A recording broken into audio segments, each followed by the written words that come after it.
Friends, ఈరోజు అయితే అమెజాన్లో అయితే నేను ఇండక్షన్ స్టవ్ అయితే తీసుకున్నాను. అది ఎలా ఉందైతే మీ అందరికి చూపిస్తాను. సో ఫ్రంట్ అయితే ఇలా అయితే వచ్చింది. ఇదైతే ప్రెస్టేజ్ కంపెనీ. దీని ఇంటర్ఫేస్ అయితే ఇలా ఉంది. ఇదైతే మనకి 2000 అయితే పడింది. ఇప్పుడు ఇది ఎలా పనిచేస్తుందా ఏంటి అని అయితే పోయి చూద్దాం. ఇప్పుడు మనం ఇక్కడ స్విచ్ ఆన్ చేయగానే ఇక్కడ బీప్ సౌండ్ అనేది వచ్చింది. ఇక్కడ రెడ్ వేసి సో ఇప్పుడు మనం స్విచ్ చేసుకున్న తర్వాత ఇక్కడ మాత్రం ఇది ఆన్ చేసుకునే బటన్. తర్వాత ఇది మిల్క్, ఇడ్లీ, ఇదేమో పోపు పెట్టుకోవడానికి, ఇదైతే టెంపరేచర్, ఇక్కడేమో పెంచుకోవడానికి, ఇదేమో తగ్గించడానికి, డీప్ ఫ్రై, ఇది వచ్చేసరికి పప్పు అలా చేసుకునేది, ఇది దోశ, కర్రీస్. సో టోటల్ అయితే ఇలా ఉంది. ఇప్పుడు ఇది ఎలా వర్క్ అవుతుందో చూద్దాము.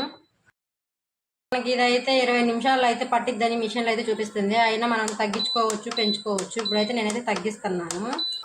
ఇప్పుడైతే ఈ వాటర్ అయితే హీట్ ఎక్కాయి. 1000 దీనికైతే వట్టని అయితే నేనైతే అనుకుంటున్నాను.